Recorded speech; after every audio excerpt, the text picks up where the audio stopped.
자, 오늘은 시편 144편 말씀을 가지고 다윗이 일평생 감사할 수 있었던 이유, 이런 제목으로 말씀 전하도록 하겠습니다.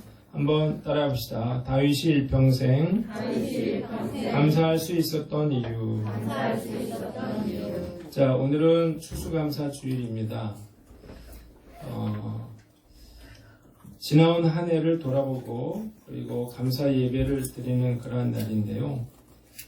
저는 이곳에서 지금 14번째 추수감사 예배를 드리고 있습니다. 그런데 사실 목사로서 추수감사 주일 설교를 매년 하는 것은 그렇게 쉬운 일은 아니에요. 왜냐하면 감사할 게 많아서 하나님 감사합니다 이런 설교를 막 열정적으로 그렇게 할 수 있던 때도 있었지만 너무 힘들고 감사할 게 하나도 없어서 참 뭘 말해야 될지 모를 그런 때도 많았기 때문입니다. 그래서 그럴 때 그리 아니하실지라도 감사합시다.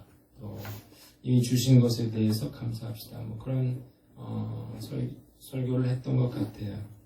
그런데 제가 매년 이렇게 추수감사 주일 감사에 대한 그런 설교를 하면서 느끼는 것은 우리가 힘들 때든 좋을 때든 상관없이 늘 감사하는 마음을 가지고 살아야겠다 하는 것입니다. 왜냐하면 우리가 인생을 살아가면서 우리가 좋을 때보다는 힘들 때가 훨씬 더 많기 때문이에요.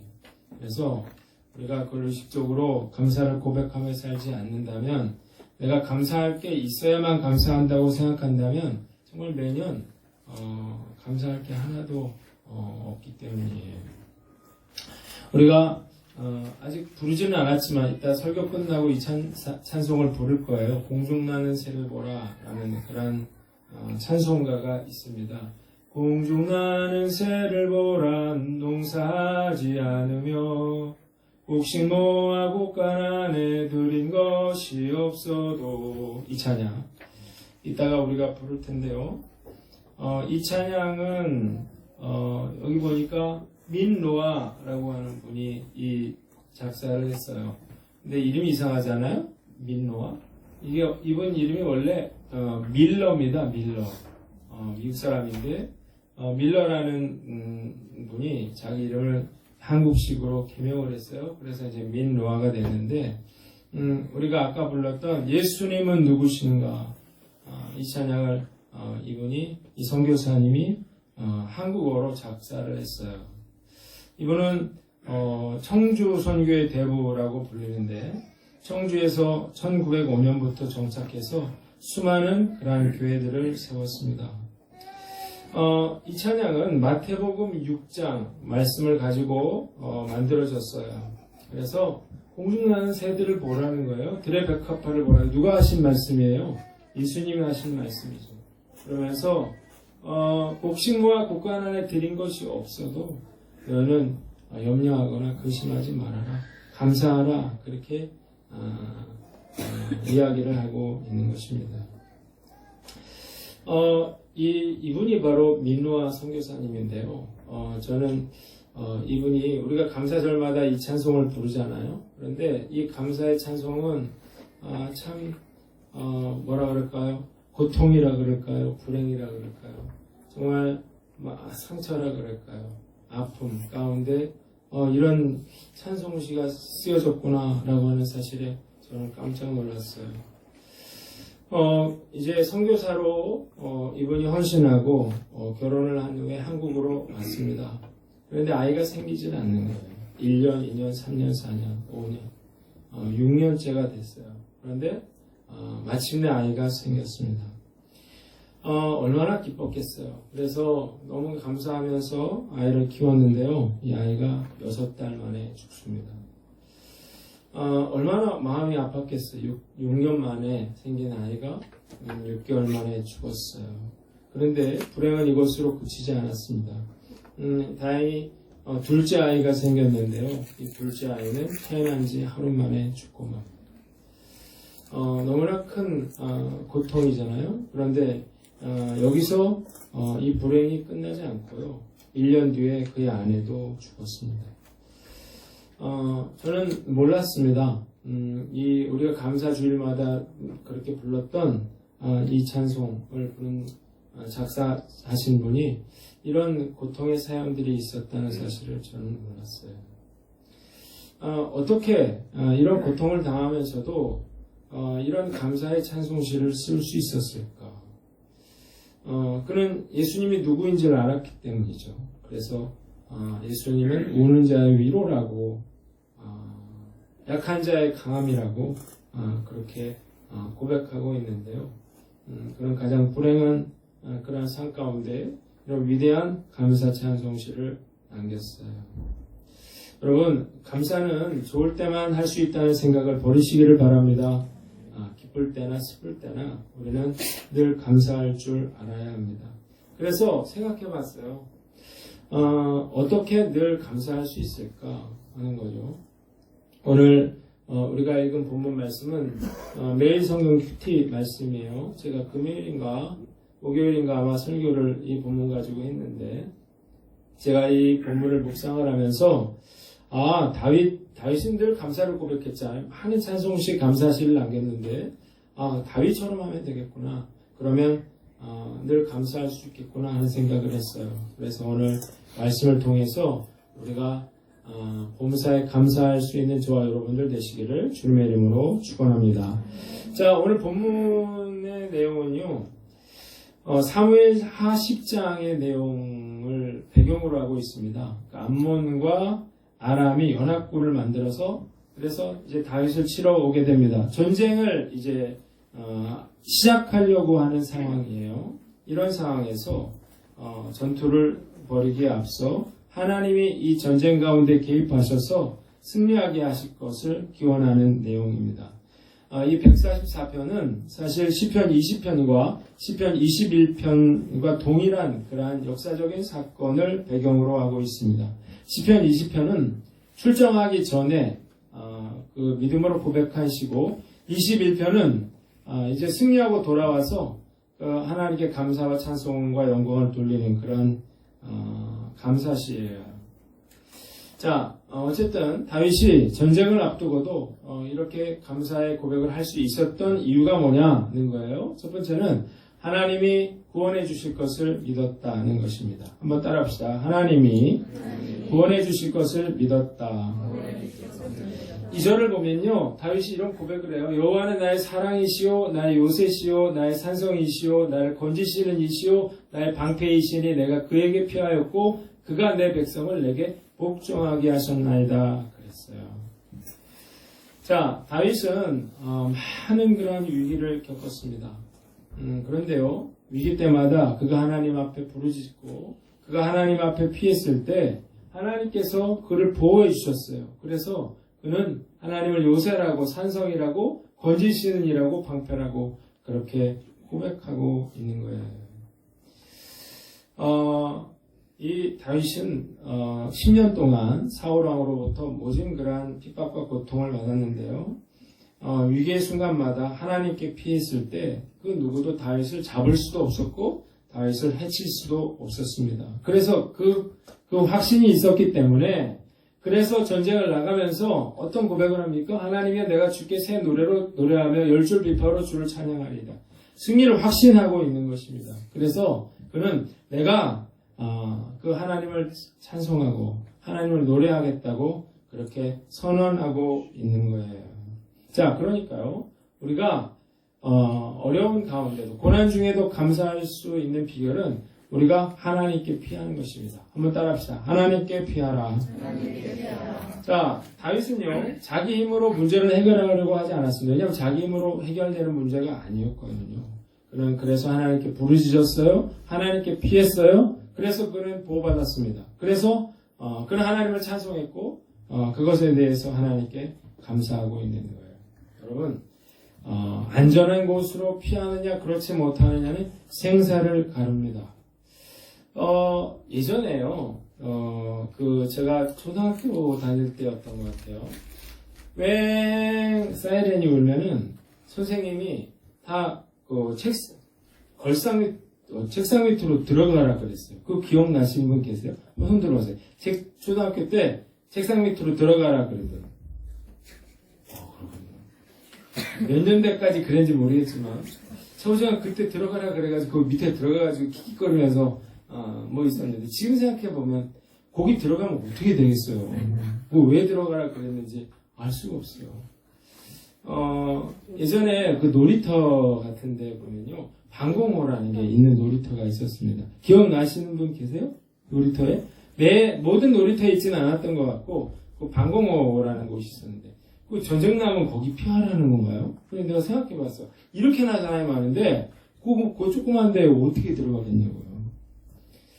전쟁 나면 우리는 어디로 가야 됩니까? 여기 빵 전쟁 났어요. 그래서 도망가라 그러면 우리 어디로 가야 돼요? 중앙하이츠 그 밑에 지하로 가야 되는데 아니 이 많은 사람들이 어떻게 다 거길 들어가냐고요. 거기 가면 뭐가 있겠냐고요. 그런 얘기를 해서 그렇게 거기로 가야 되는데 했는데 가만히 생각해 보면 뭐 가지도 못할 것 같아. 들어가지도 못하는 거야. 거기 뭐가 있다고 거길 가라는 건지 잘 모르겠어요. 저우지가 어떻게 될지 모르겠어요. 그냥 교회로 오시기 바랍니다. 기도하고. 어쨌거나 스위스는요. 스위스 방공호는 핵전쟁을 견딜 수 있다고 그래요. 그런 나라에 살아야 되는데. 청와대에 국가위기관리실이라는 데가 있대요. NSC.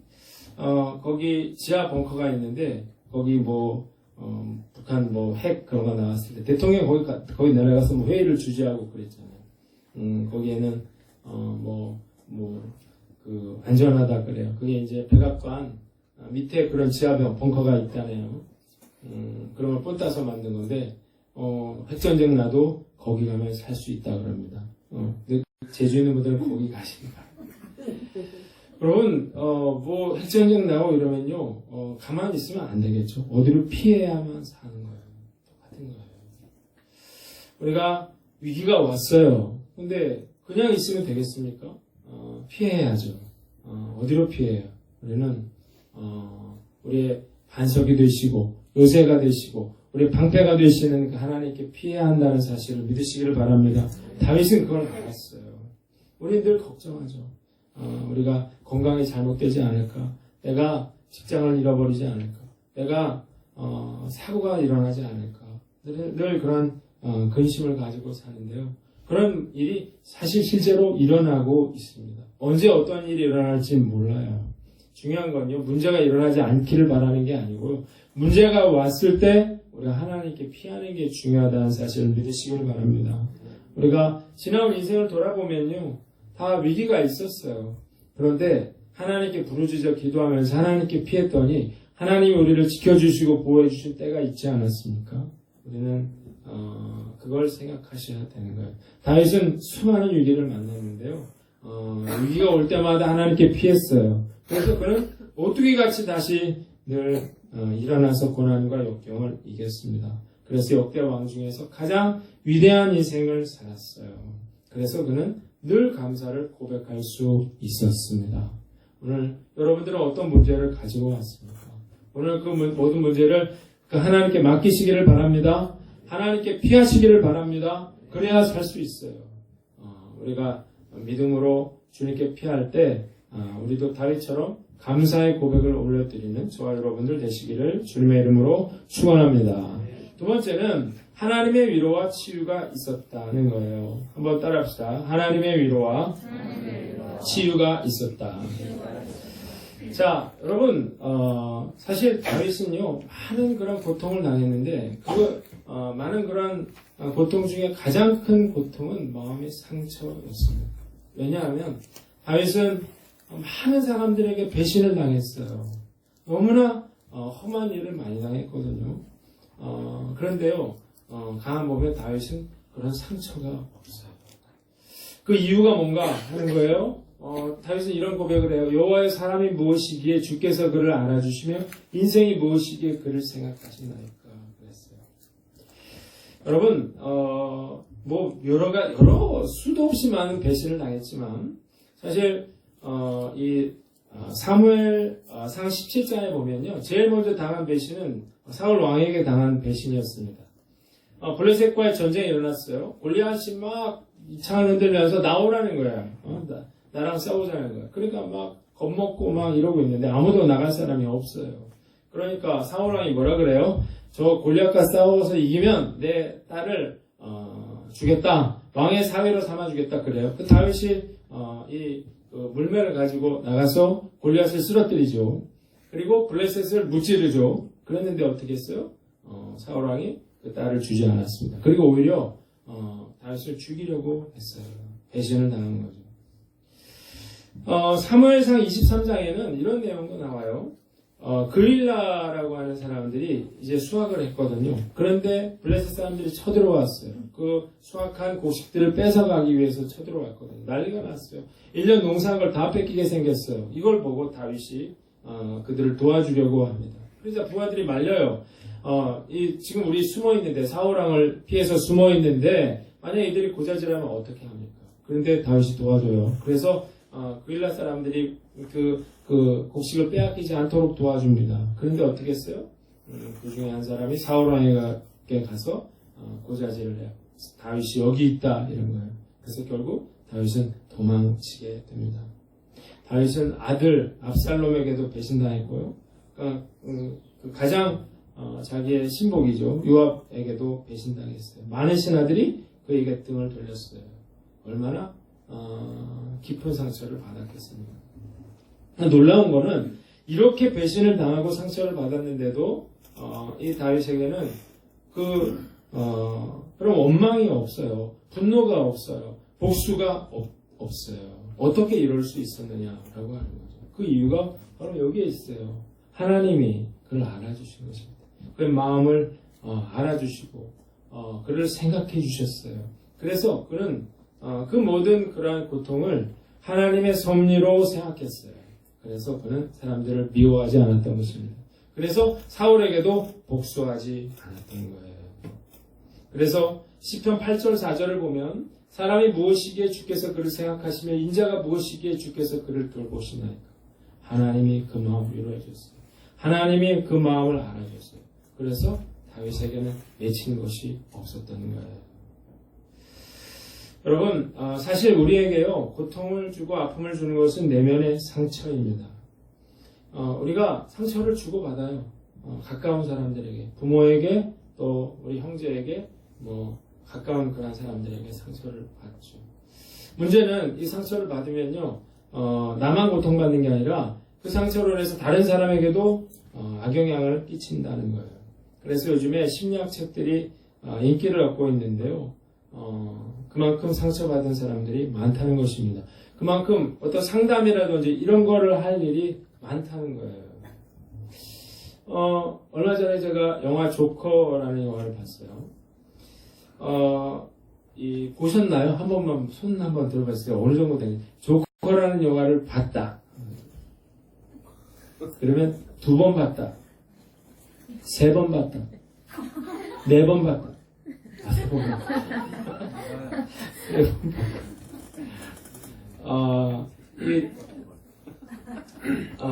DC 코믹스에서 만든 영화인데요. 마블 세상이잖아요. 그런데 완전히 잘 만든 그런 영화입니다. 조커 역을 맡은 사람이 이 사람이에요.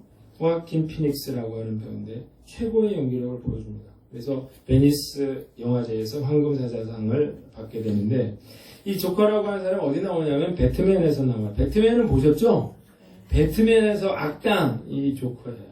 그런데 이 영화는 어떻게 조커라는 사람이 생겼느냐는 거예요. 아서라고 하는 그러한 사람이 어떻게 이렇게 극악무도한 그런 악당으로 변하게 되었는가를 보여줍니다. 이 아서라고 하는 사람이 어려서부터 그런 가난 속에서 학대와 폭행을 당해요. 그래서 트라우마와 심리 질병을 갖게 된 정신질환자입니다. 힘든 삶을 살면서도 그 엄마가 그래요. 너는 웃음을 주기 위해서 태어났다. 이렇게 얘기하는 말을 믿어요. 그래서 코미디언이 되려고 합니다. 정신질환이 있는데 주기적으로 이 시에서 제공한 심리 상담을 받게 됩니다. 형식적인 프로그램이었지만 이 상담은 그에게 약을 짓게 해줄 수 있었고 또 나름 정서적인 안정을 줘요. 왜냐하면 그 누구에게도 자기의 마음을 털어놓을 사람이 없었거든요. 그 누구도 자기 이야기를 들어주는 사람이 없었거든요. 근데 그는 이 상담사에 가서 자기 이야기를 털어놔요. 문제는 그 상담사가 자기 이야기를 제대로 듣지 않았다는 것입니다. 살인사건을 저지르고 갔어요. 마음이 너무 힘든데 상담사는 똑같은 질문을 하는 거예요. 그래서 폭발하는 것입니다. 당신은 한 번도 똑같은 질문을 하고 한 번도 내 이야기를 제대로 들어본 적이 없다. 그래서 이 상담사가 이것도 마지막이다. 시예산이 깎여서 더 이상 상담을 해줄 수가 없다 그래요. 그리고 조커는 더 이상 약을 탈 수 없게 됩니다. 그러면서요, 극악무도한 연쇄살인범으로 바뀌어 가는데요. 만약 속내를 털어놓을 수 있는 그런 사람이 있었다면, 만약 조금이라도 그 상담사가 관심을 가지고 이 사람의 이야기를 들어주었다면, 이 조건은 탄생하지 않았을지도 모릅니다. 어떻게든 발버둥 치면서 사회에 발을 붙이고 살아가고 싶었던 아서는 자기가 입양됐다는 사실을 알게 돼요. 학대와 폭행을 받았다는 사실을 알게 되자 엄마를 죽이고 연쇄살인을 저지르기 시작합니다. 저는 이 영화를 보면서 이 시대에도 이 아서처럼 늘 이렇게 마음 한구석이 어둡고 병든 채 살아가고 있는 사람들이 정말 많겠구나 이런 생각을 했어요. 간신히 버티고 있는데 실직을 하거나 상황이 악화되면 얼마든지 조커와 같이 이런 불행한 인생을 살 수 있겠더라는 거예요. 여러분, 우리가 다치면은요, 그 상처에 약도 바르고 치료를 하잖아요. 그런데 마음의 상처도 똑같습니다. 마음의 상처를 받으면 그 상처도 치유하셔야 돼요. 치료받아야 합니다.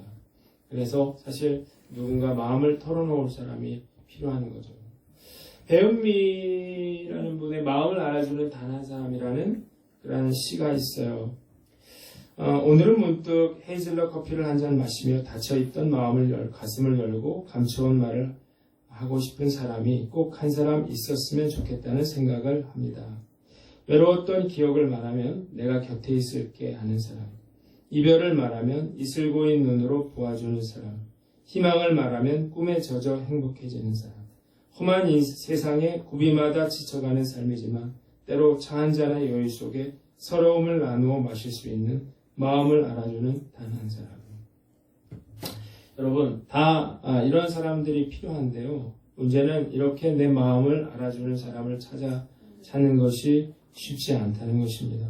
SNS가 발달돼가지고 우리는 누구와도 언제 어느 때라도 소통할 수 있게 됐는데 오히려 그래서요, 실제로 만나서 이야기할 수 있는 사람이 점점 더 줄어가고 있지 않는지 생각해 봅니다.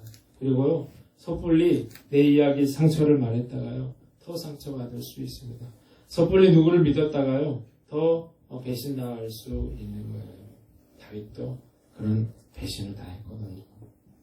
자, 우리가 해야 될 일이 있는데요. 하나님의 인자하심을 구하라는 것입니다. 만지심을 구하라는 것입니다. 한번 따라 합시다. 하나님의 만지심을 구하라. 자, 하나님이 여러분들의 상처를 만져주시면 됩니다. 하나님이 우리의 아픔을 알아주시면 치유가 일어나요. 회복이 일어나요. 그래서 다윗처럼 복수하지 않게 됩니다. 예전에요, 문학의 밤이라는 걸 했어요. 예전에 교회 다녔을 때 문학의 밤 혹시 해보신 분 있습니까? 한번 손 들어보세요. 이성희 씨 해보셨군요. 그래요. 이렇게 하는 거예요. 옛날 교회인데요. 이거 인터넷에서 찾은 건데 베델의 밤 이렇게 돼 있잖아요. 이런 식으로 해서 이 중고등학생들이 나와가지고요, 이 찬양도 하고요, 그리고 시도 읽고요, 뭐 연극도 하고 그러는 거예요. 요즘 중고등학생들은 뭐 이렇게 할 수 있을까요? 이렇게 하는 거예요. 제가 고등학교인데, 제가 숭실고등학교를 나왔잖아요. 숭실 합창단 하는 친구도 있고, 노래 잘하는 친구들도 되게 많았어요. 근데 전 할 생각도 없었는데, 복사중창을 하자 8명이, 테너, 엘토, 베이스, 이렇게 해가지고, 하자 그래서 나 안 한다는데, 억지로 하자 그래가지고 연습을 하기 시작했어요. 연습을 해서 이제 이게 무대에 쓸 날을 준비하고 있는데 갑자기 두 친구가 못하겠다는 거예요. 그래서 이제 8명이 해야 되는데 6명이 하니까 소리가 안 맞잖아요.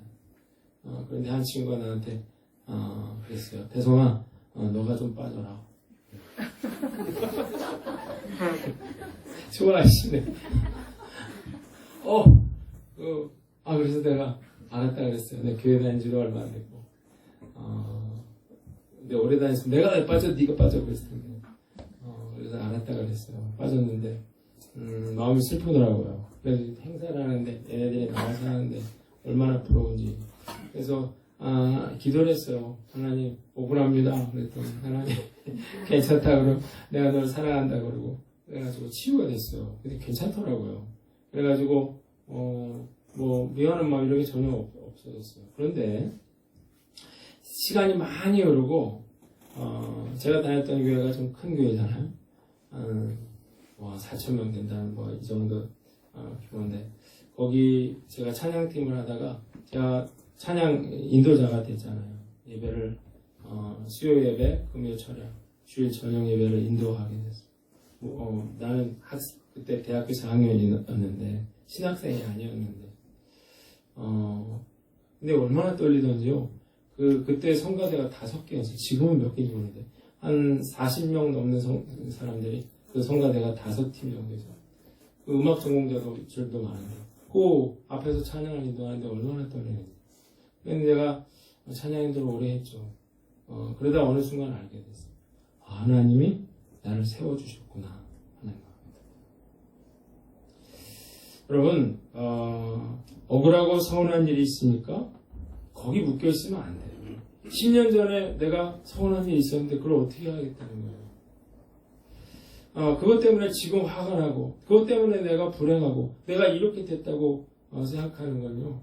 너무 불행하고 안타까운 일이에요. 여러분, 그것 때문이 아니에요.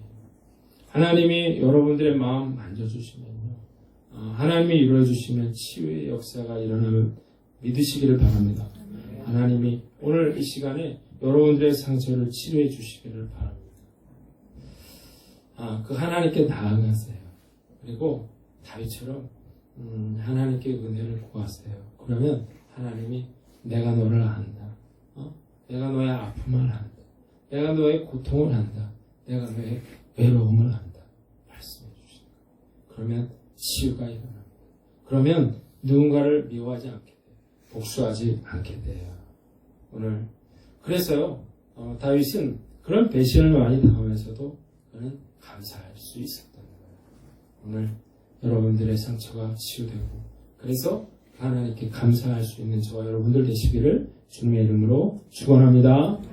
마지막으로 여호와를 자기 백성으로 하나님으로 삼는 백성은 복이 있다는 거예요. 한번 따라합시다. 여호와를 자기 하나님으로 삼는 백성은 복이 있다.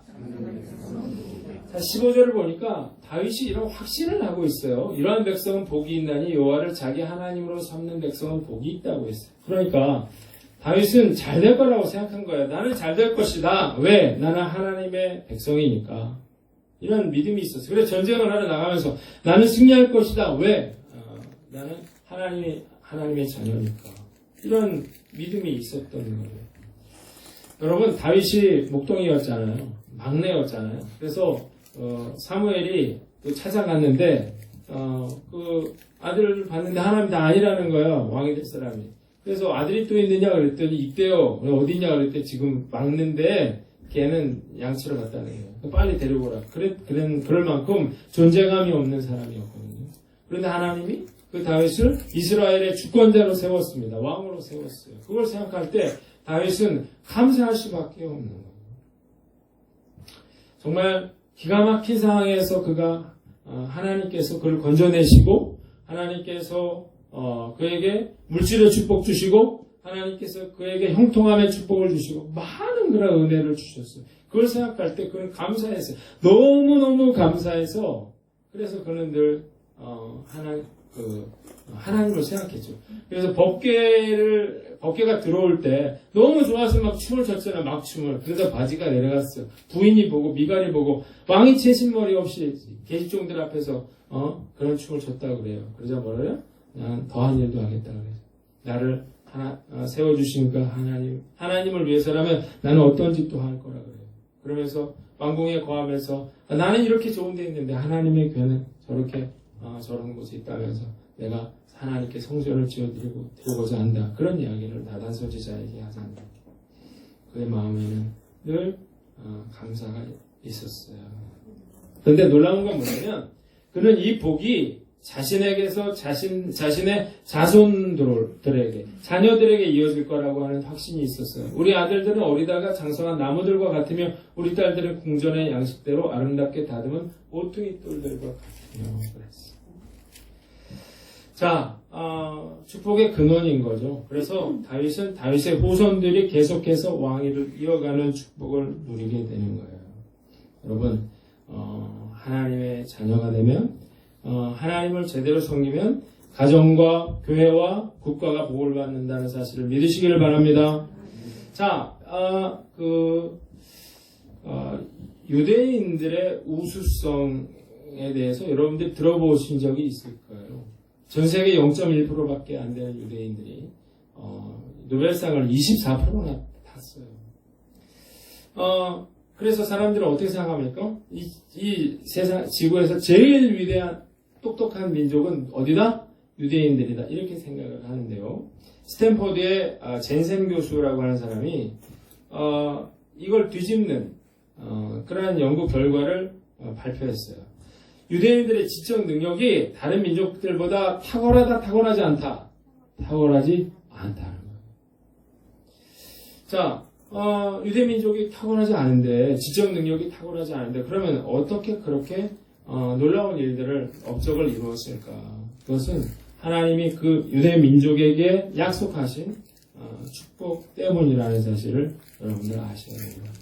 제가 이 강의를 좀 들었는데 너무 재밌어서 소개를 해드리려고 그래요. 인지심리학과의 아주대 김경일 교수라는 분인데 이런 분인데 이분이 이런 얘기를 해요. 전 세계에서 유대인들이 영향력이 먹히지 못하고 뿌리 내리지 못한 나라가 두 나라가 있대. 전 세계에서 어느 나라일 것 같아요? 대한민국.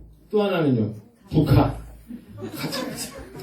전 세계에 여러분 일본이 배타적이잖아요. 그런데 일본에도 2차 대전 끝나고 5,000명이 들어갔는데 지금 2만 명이 있다 그래요. 그들이 유대인 공동체를 만들고 어떤 그런 경제 이런 것들을 좌지우지하는 그런 상황 가운데 있는데 우리나라는요 중국인도 자리를 못 잡았고 우리나라는 유대인도 자리를 못 잡는 그런 유일한 나라예요. 그러면서 왜 대한민국만 유대인들이 영향력을 못 미치느냐? 그래서 AI를 연구하는 유대인들이 우리나라를 연구를 했대요. 그래서 두 가지 놀라운 사실을 발견했다 그래요. 첫 번째는 한국인이 전 세계에서 가장 IQ가 높다는 것입니다. 그래서 한국 사람들은 자기가 IQ가 120되면 평범한 줄 안다는 거예요. 넌 IQ가 얼마냐? 124. 넌 공부는 안 되겠다. 그런다는 거예요. 여러분 놀라운 건 노벨 물리학상 수상자들 중에서 가장 많은 IQ가 125래요. 아인슈타인과 버금가는 리차드 파인만이라고 하는 사람은 IQ 검사를 했는데 124가 나왔대요. 그래서 열받아서 한 달 뒤에 와신 상담하고 다시 검사를 했더니 121이 나왔다는 거예요. 실제로 한국 사람들이 전 세계에서 IQ가 가장 높다고 합니다. 두 번째, 뭘 발견했냐, 한국인이 전 세계에서 가장 부지런하다는 거예요. 그래서 우리 민족은 놀 때도 부지런합니다. 설렁설렁 놀지 않습니다. 그래서 놀이동산에서 엄마가 자녀를 이렇게 혼내는 나라는 전 세계에 우리나라밖에 없습니다. 야, 너 그것밖에 못 놀겠니? 똑바로 놀아. 자유이용권 사줬어, 지금. 여기 이런 엄마 있는 것 같은데, 우리 집에. 유태인 심리학자들이 깜짝 놀라는 거죠. 그래서 한국 사람들이 너무 부지런하다는 거예요. 왜냐하면 근데 우리는 몰라요. 왜냐하면 다 그러니까, 다 부지런하니까. 그러면서 한 벨기에 심리학자가 이런 이야기를 했대요. 너희 한국 사람들 유럽에 놀러 오면 복장만 관광객이야. 행동은 근로자라는 거예요. 그래서 아니 너네는 왜 남의 나라에 놀러 왔는데 도대체 새벽 4시 반에 일어나냐고 그런다는 거예요. 다른 나라 사람들은 안 그래. 다 9시 넘어야 일어난다는 거예요. 벨기에는 청소하는 사람도 6시 넘어야 나온대요. 그런데 그러면서 아무도 깨어있지 않는 새벽, 벨기에 각 대도시의 충격적인 CCTV 장면을 보여줬어요. 새벽 4시가 넘었는데 암흑 같은 거리에 한국인 관광객들이 매일 새벽에 좀비들처럼 새벽에 수백 명씩 돌아다닌다. 생각해보니까 너도 터키 성지순례 갔을 때 11시에 들어가는데 5시에 나오라 그래가지고 여러분도 많이 해봤잖아요. 그렇지. 돌아가 보니까 많이 봐야 된다.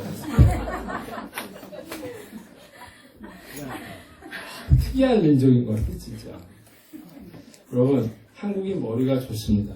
근면합니다. 그런데 한번 생각해 보세요. 우리나라가 역사상 단 한 번이라도 정말 잘 살았던 적이 있나 생각해 보세요. 그런 적이 없어요. 이렇게 똑똑한 머리로, 이렇게 근면한데요. 잘 살았던 적이 한 번도 없어요. 우리나라가 잘 살게 되고 복을 받은 것은 교회가 부흥하고 하나님의 은혜를 주셨기 때문에 사실을 믿으시길 바랍니다. 교회가 부흥하면요 결국 나라도 잘 살게 되고 전쟁도 그치는 거예요. 그걸 다윗이 알았어요. 그래서 그는 당당한 거예요. 자, 우리가 해야 될 일이 있어요. 하나님께 순종하는 것입니다. 한번 따라합시다. 하나님께 순종하라. 여러분, 하나님은 축복의 근원이십니다. 그러니까 중요한 건 뭐예요? 우리가 그 하나님의 말씀대로 사는 거예요. 하나님 말씀에 순종하는 거예요. 다윗은 하나님께 순종하려고 노력했어요. 그래서 그는 많은 축복을 받았습니다. 여러분들의 가정이 복을 받는 것은 여러분들이 하나님 말씀에 순종하느냐 그렇지 못하느냐에 달려있다는 사실을 믿으시길 바랍니다. 하나님을 나의 하나님으로 모시는 그러한 백성은 언제나 승리의 복을 누리게 돼요. 다윗은 결국 이 전쟁에서 승리하게 되는 것입니다. 우리는 승리가 보장되어 있어요. 걱정하지 마세요. 그리고 낙심하지 마세요. 잘 될 줄 믿습니다. 왜? 우리가 하나님의 백성이기 때문이에요. 오늘 하나님께 순종함으로 영적으로 승리하는 저와 여러분들 되시기를 주님의 이름으로 축원합니다. 두 번째는 믿음으로 자녀를 양육하라는 거예요. 한번 따라합시다. 믿음으로 자녀를 양육하라. 유대인들이 왜 탁월하냐? 그 자녀들 앞에서 기도하고 성경을 묵상하기 때문이라 그래요. 자녀들이 자기 부모가 자기 엄마가 아버지가 성경책을 읽고 기도하는 거 보고 하나님이라는 분이 진짜 있나 보다 이렇게 생각을 하고 그리고 철저히 하나님 중심으로 살다 보니까 그래서 그 최고의 그런 교육을 하게 되는 거죠. 그러면서 나는 아무것도 아니고 하나님이 전부라고 하는 사실을 깨닫는 거예요. 그래서 그런 탁월한 그런 민족이 된 거예요. 여러분, 제가 그 얘기 들었어요. 정홍미 쌤한테 우리 수연이가 지난주 수요일날 수요 예배 와가지고 기도를 했대요. 기도를 하다가 놀라운 일이 벌어졌대요. 하나님의 음성을 들었대요. 그래가지고 너무 신기해서 물어봤대요. 야, 하나님이 어떻게 하나님 음성을 들었냐고 했더니 갑자기 음악 소리가 조용해지더니 하나님 말씀하시기를 내가 너를 사랑한다 그랬대요. 아무도 안 놀라요? 여러분, 그게 진짜인지 아닌지는 별로 중요하지 않은 것 같아요. 걔가 진짜 들었는지, 가짜로 들었는지, 그건 모르겠지만, 여러분 생각해보세요. 엄마가 걔를 데리고 예배에 나왔으니까, 걔가 하나님의 음성도 듣는 거 아닙니까? 여러분, 집에서 여러분들이 그 시각에 드라마 보면요, 애도 따라서 드라마 봐요. 드라마 보면서 어떻게 하나님의 음성을 듣겠습니까? 여러분, 하나님을 대화의 중심으로 삼으시기를 바랍니다. 우리 가족은요, 애 공부 때문에 싸운 적은 많아요. 근데 우리는 신앙 문제 때문에 싸운 적은 한 번도 없어요. 공부 얘기만 안 하면 우리는 완전 행복한 가족. 끝났어, 근데. 끝났어. 공부 얘기 안 해. 하나님 이야기를 하세요. 말씀을 하면서. 야, 목사님 오늘 여러분 여기 여러 가지 이야기 들었잖아요. 예배 때 들은 이야기 하세요. 가서 하나님을 중심에 모시세요. 늘 말씀을 나누세요. 늘 기도하세요. 그러면 결국 그 자녀는 잘못될 수가 없습니다. 여러분들의 자녀, 우리가 이게 가장 중요하잖아요. 저는 생각했어요. 정말 하나님이 내가 복을 받는 것도 중요하지만 우리 자녀가 복을 받는 것은 더욱 중요한 것입니다. 공부 잘한다고? 아니에요. 이 세상은 너무 점점 악화되고 있거든요. 우리가 이런 세상에서 우리 자녀들을 제대로 키워야 될 책임과 의무가 있는 거예요. 우리 교회 무슨 교회 이름이 뭐예요? 한인교회. 한인교회는 하나님의 인재를 기르는 교회예요. 그래서 10년 전에 우리는 이 비전을 가지고 이 사역들을 하러 여기에 왔는데요. 처음에는 이게 되는 것 같지도 않았어요. 이게 불가능한 것 같았어요. 그런데요, 우리 아이들이 벌써 커서 20살이 넘어가요. 청년회가 부흥하게 될 줄 믿습니다. 부흥할 것 같아요. 믿음으로 어떻게든 아이들을, 제가 예전 사진 보니까 비전스쿨 진짜 다 했더라고요. 우리 애들이 전영서, 이세찬, 손유민 다 쫙 거기 다 있어. 권세현, 유승균, 박성재, 미래 이런 애들까지 싹 다 했더라고요. 너무 많이 했구나 생각했어요. 그리고 이런 게 절대 헛되지 않는구나 생각했어요. 여러분, 믿음으로 자녀를 양육하시기를 바랍니다. 그래서 여러분들이 복의 근원이 되셔서 그 복을 여러분들의 자녀에게 전해주시기를 바랍니다. 우리가 자녀들에게 하나님을 섬기는 복을 가르치면 다윗처럼 복의 근원이 되고 그리고 일평생 감사를 누리며 살게 될 것입니다. 신앙 중심, 하나님 중심으로 자녀를 키우기 위해 노력하는 저와 여러분들 되시기를 주님의 이름으로 축원합니다. 말씀 마치겠습니다. 자, 다윗이 어떻게 늘 감사했을까요? 하나님이 그를 구원해 줄 거라는 사실을 믿었죠. 하나님의 위로와 치유가 있었죠. 여호와를 자기 하나님으로 삼는 백성은 복이 있음을 그는 믿었습니다. 우리 이 믿음으로 감사를 고백하는 저와 여러분들 되시기를 주님의 이름으로 축원합니다. 찬송가 588장 같이 부르겠습니다.